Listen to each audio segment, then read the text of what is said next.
So this is gonna be the last video tonight. I'm so sleepy. I'm so tired.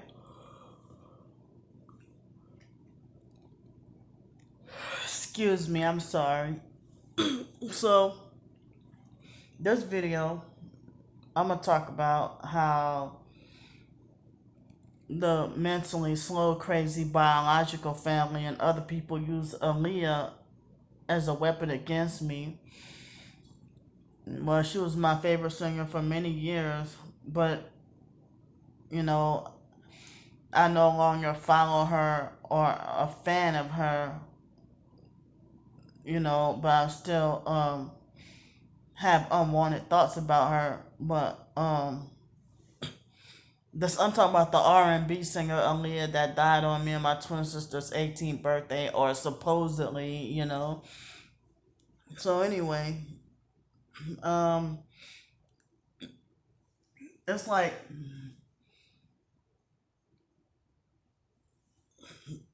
my twin sister, she deliberately and on purpose. It's like she tried whatever she could. She tried to like have her first child. Um, like she would walk around with a deceitful looking smile on her face, saying that her child's birthday. I mean, that the child is gonna be born on Aaliyah's day, birthday, and then she would try to say, "Oh, I'm gonna name my child Aaliyah," and then she ignorantly laughed. But then I noticed how my family treat me with abuse, and I'm not foster or biological family. I was not allowed to be a fan of Aaliyah. They had a problem with that too. But like in 2003, like I had never even told anybody about my unwanted thoughts about Aaliyah. But my family and the foster and biological family, how they knew what they talk and act like they knew what was in my head and they knew what triggered me. Make remarks about themselves having sex with Aaliyah on purpose just to make me mad. you know, it's like I was having unwanted, intrusive thoughts about Aaliyah before they even started mentioning that. And then every time me and my twin sister get into an argument, she would use the imaginary friend thing as a weapon against me. Um, and also, you know, it's like the idea of when I had imaginary friends being little, you know, and she will also use Aaliyah as a weapon against me. And then she will also use it against me, lying on me and saying I molested her kids um, during an argument, you know.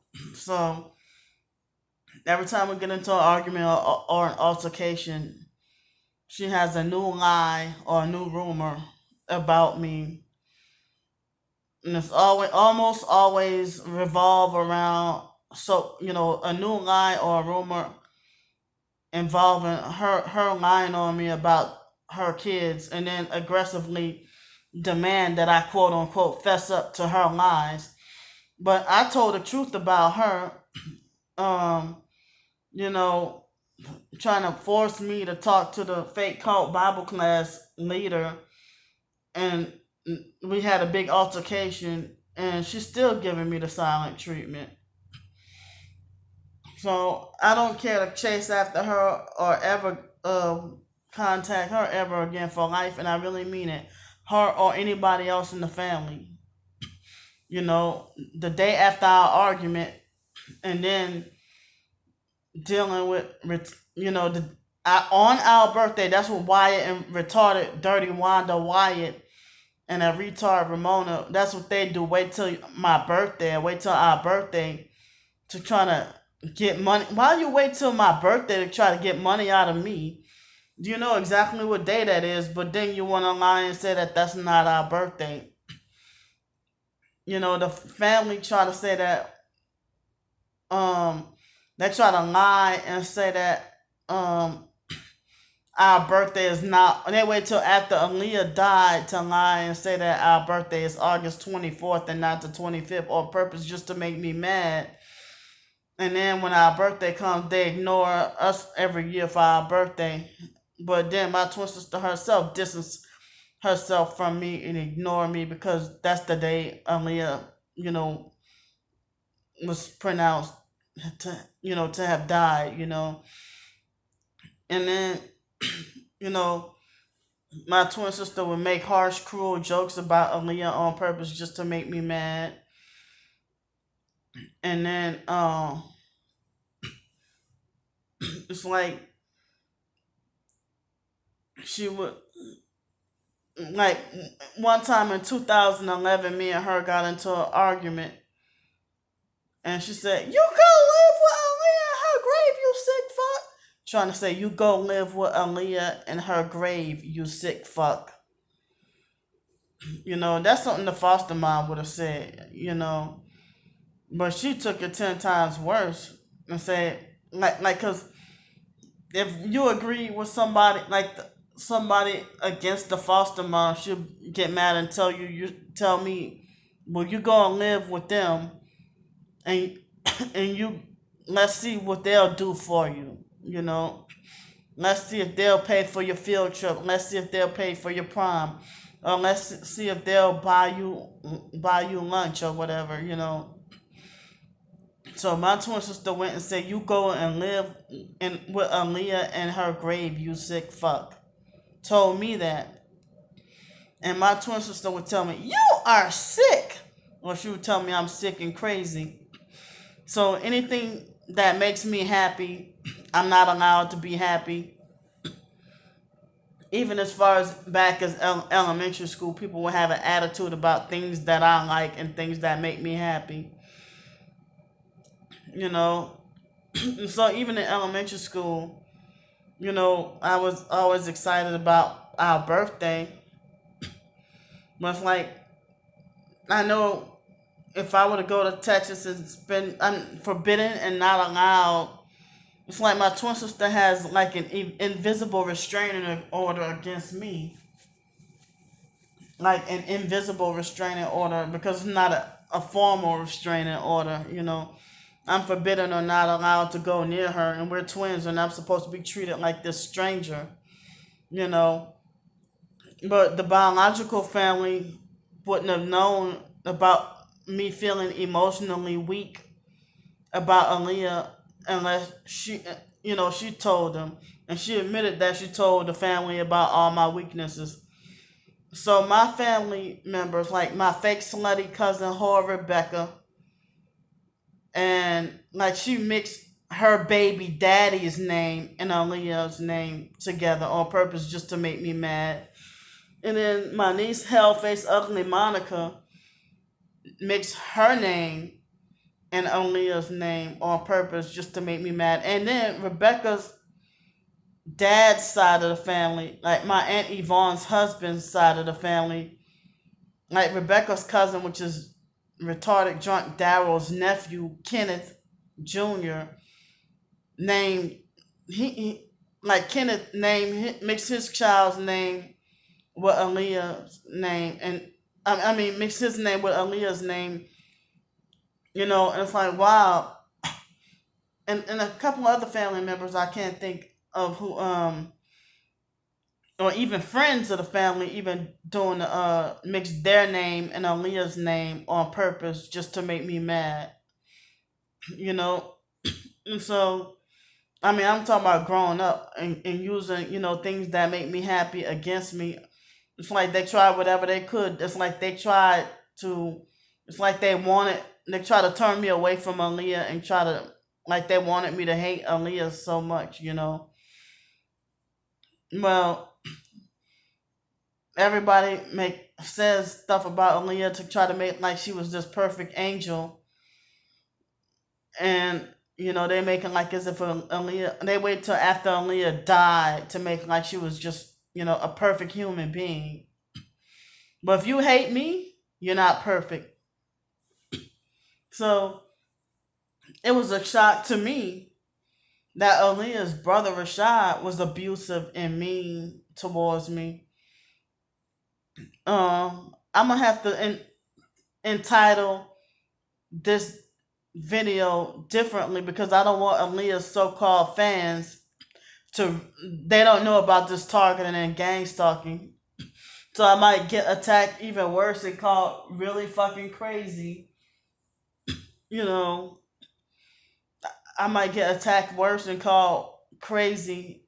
You know, so I'm not gonna put Aaliyah's name in the title of this video because y'all are the targeted individuals. I mean, y'all can relate to what I'm talking about. You know, so it's like um the gang stalking people and narcissistic abusers, they deliberately and on purpose, the things that make you happy and the things that you love the most, they make you eventually hate them. Like, they have somebody on Facebook that told me that, you know, that she's forced to hate her own birthday because of what her Masonic family did to her and the way they would treat her. And it's like, well, damn, I thought it was just me, you know. So, I mean, I'm surprised that I'm having these experiences. It's like there have been people who tried whatever they could to try to force me to hate swimming or try to force me to hate traveling or, anything that makes me happy.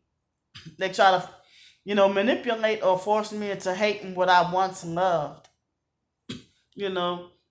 So, and then another thing, growing up, the foster and biological family members, they would sing my favorite songs on purpose just to make me mad.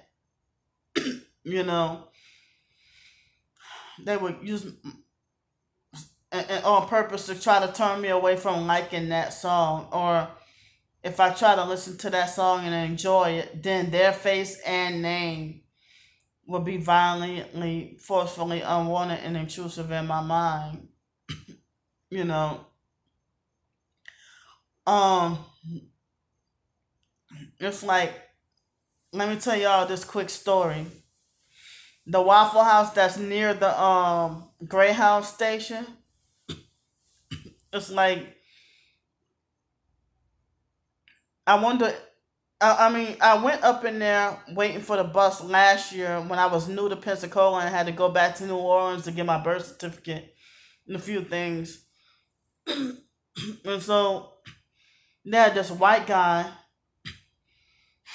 Um, he told me that I said, "Well, can I stay in here until the bus comes?" One of the first things he said, you can't sleep." I didn't even ask, "Can I sleep?" I just said, "Can I sit in here until it's time for the my Greyhound bus to come?" Because the bus was supposed to come at like 1:30 in the morning, you know. And so I had like maybe about 30 something songs on my MP3 player, Christian songs.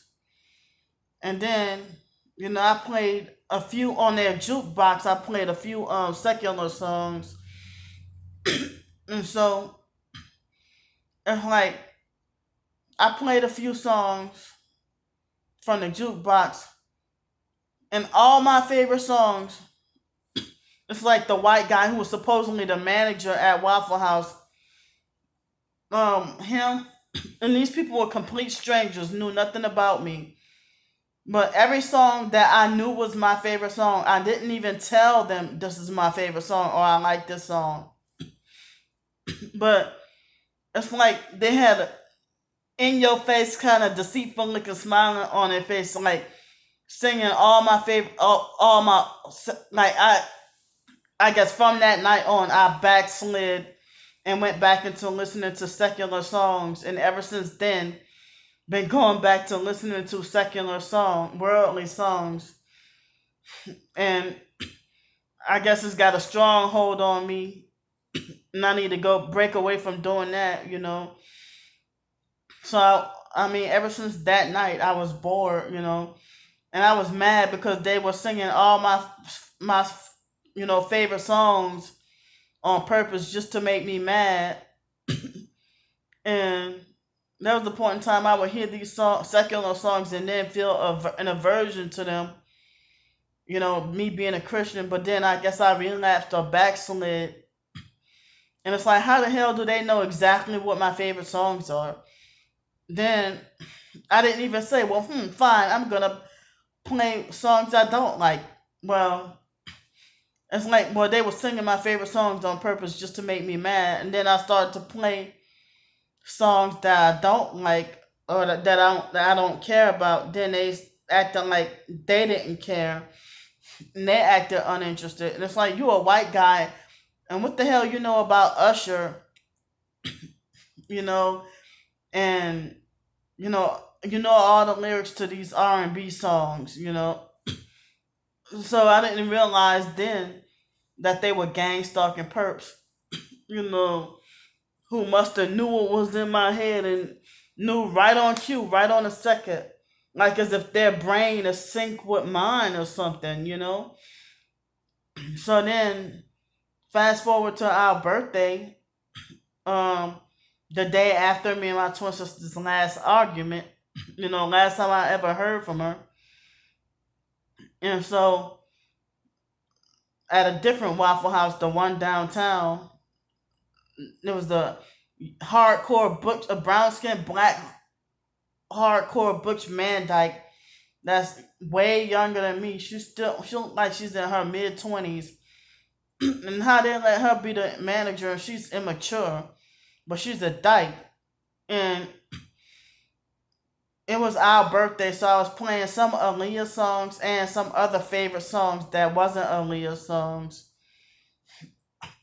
And same thing. She had an attitude was rude and ruined my day.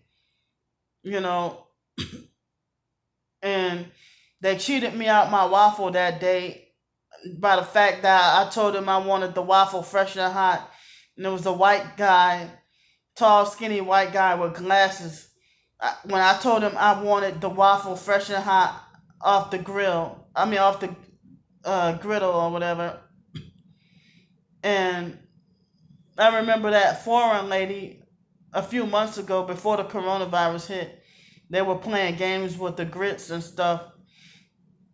And then she said with an attitude and talked to me like the foreign lady talked to me like I was really stupid and said it's it's a griddle, not a grill.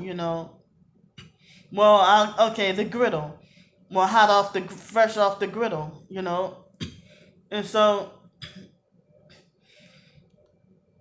that the guy I physically saw, I witnessed him on my birthday, sat around and talk and play around for a good 30 minutes, and then gave me my waffle cold, and then tried to argue me that the waffle was fresh and hot off the griddle. When I saw him, that same waffle sitting there, you know.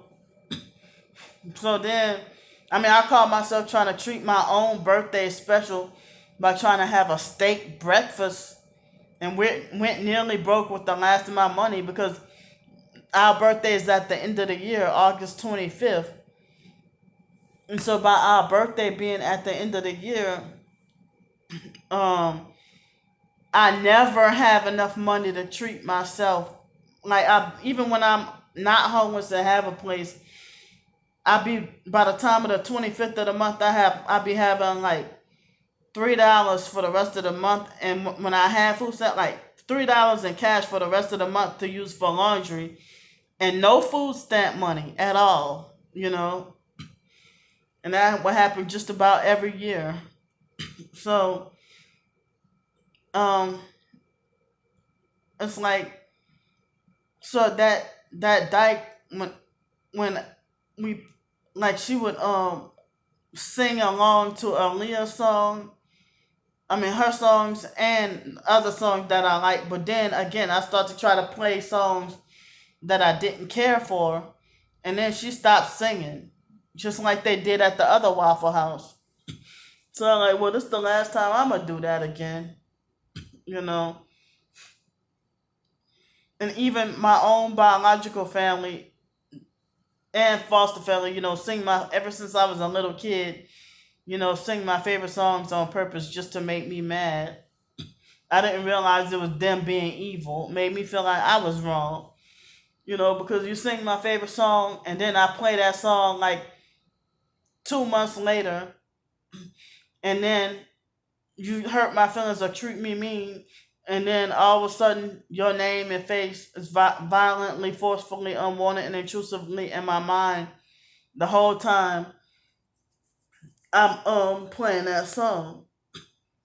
Or I can't enjoy myself at the beach because a person who made me mad, their face or name is violently, forcefully, unwanted, and intrusive in my mind the whole time I'm at the beach, you know. But the whole time I'm in the water doing what I like, and it make me feel not as happy, or I can't enjoy myself as much. I can eat something really special like venison or lamb or goat meat or exotic fruit or vegetable, and back then, like, I used to carry Aaliyah's pictures. Like, I never really carried the foster mom's picture around, but I used to carry around that teacher Miss Verga's pictures around. And then, after I turned 18, I ditched Miss Verga. And I used to carry Aaliyah's pictures around. And I used to look at Aaliyah's face while playing my favorite songs. And um,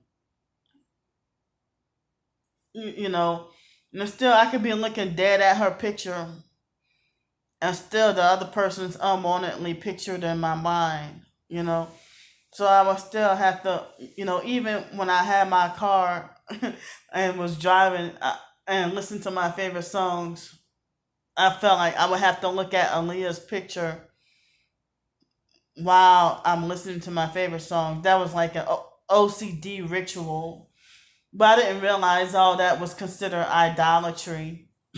I don't carry around Aaliyah's pictures anymore.